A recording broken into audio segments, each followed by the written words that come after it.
channel, and for today's video, gagawa tayo or magbe-bake tayo ng banana loaf.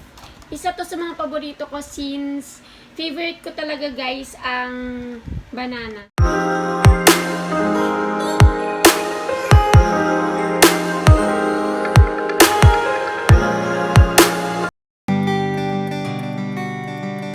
Syempre ang main ingredients natin guys is banana. Yung iba guys, nilagay ko na dito.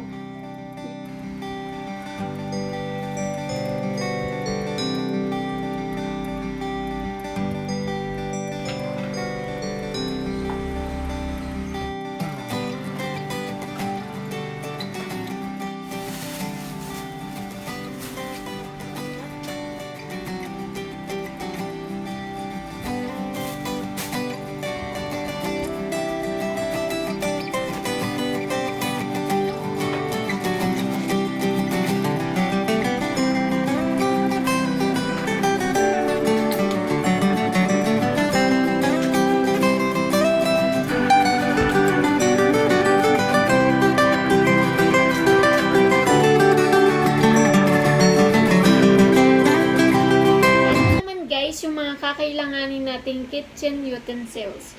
Bowl, pang-mash talaga, whisk, pang-mix, and strainer.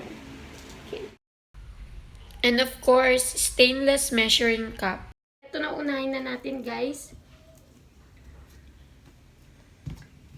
So, balatan muna natin yung saging.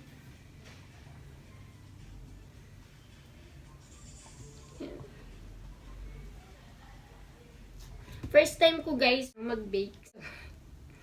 Tinuro lang sa akin to ng mom ko. Yan. Guys, ang saging na kailangan sa banana loaf is lakatan. Bakit lakatan, hindi saging na saba or latundan?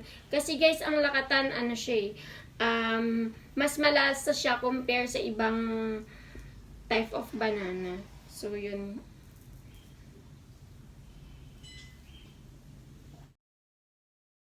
So, gagamit lang tayo guys ng pang-mash.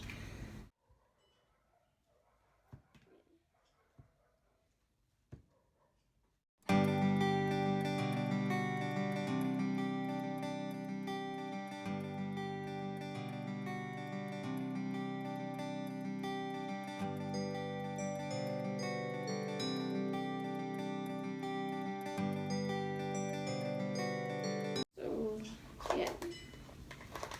Mas maganda guys kapag ang ginamit na saging yung hinog na. Mas malasa.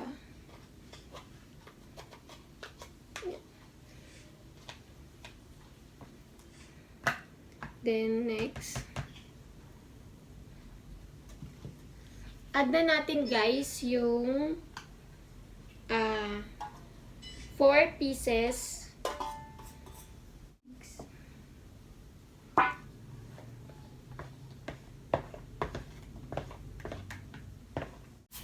then white sugar, brown sugar, then i-mix na natin siya guys.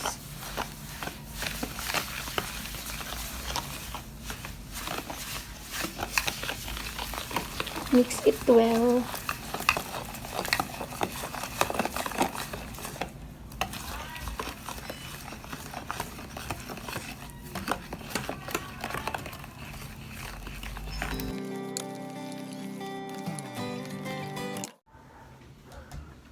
Okay. So, after nun, lalagyan na natin ang ating vegetable oil.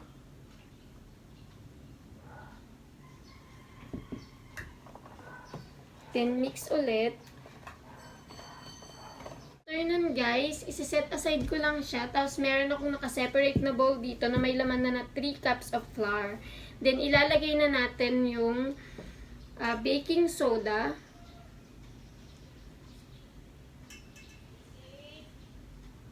Baking powder,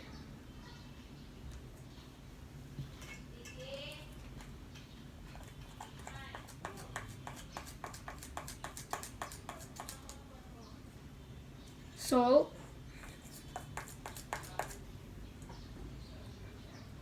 and the cinnamon. Yan.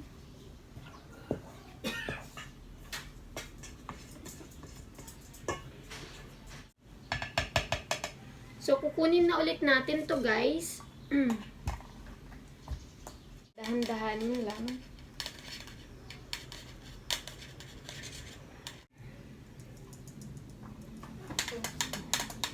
Hindi naman clear ang instruction.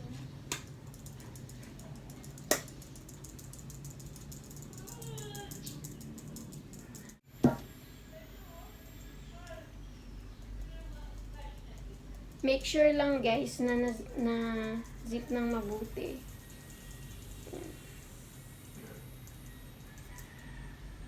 Then, i-mix na natin ulit.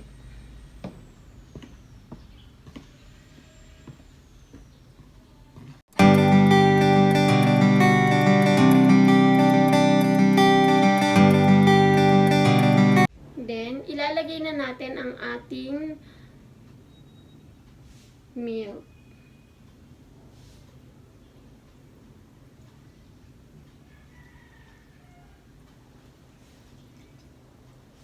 Yan.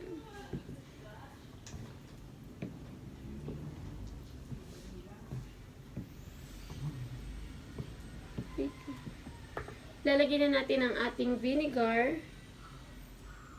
at ang ating vanilla extract.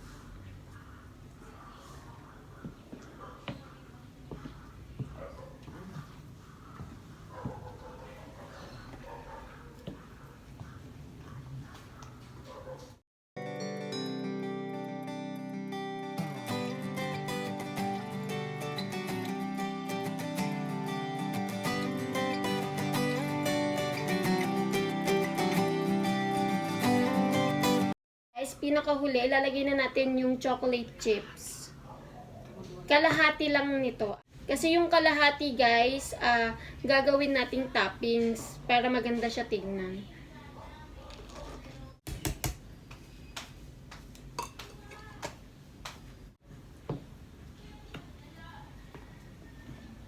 So, pwede na natin siyang ilagay sa pan.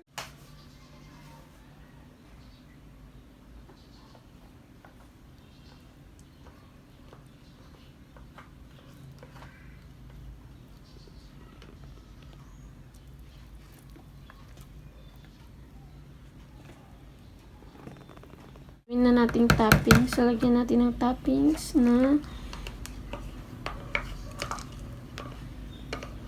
chocolate chips.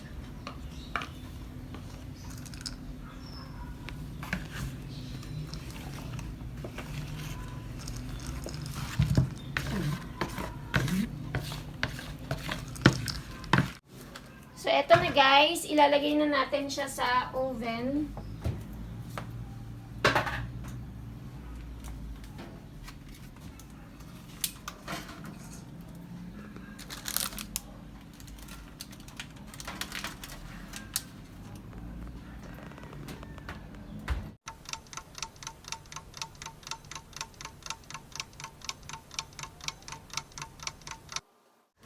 Ito na siya guys, finished product natin. Ito na yung banana loaf.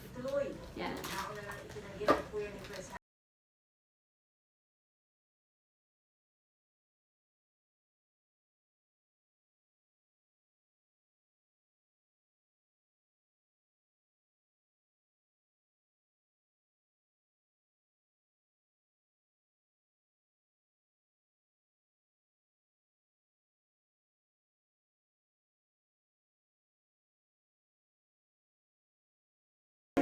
And that's it for today's video. See you on my next vlog. Bye!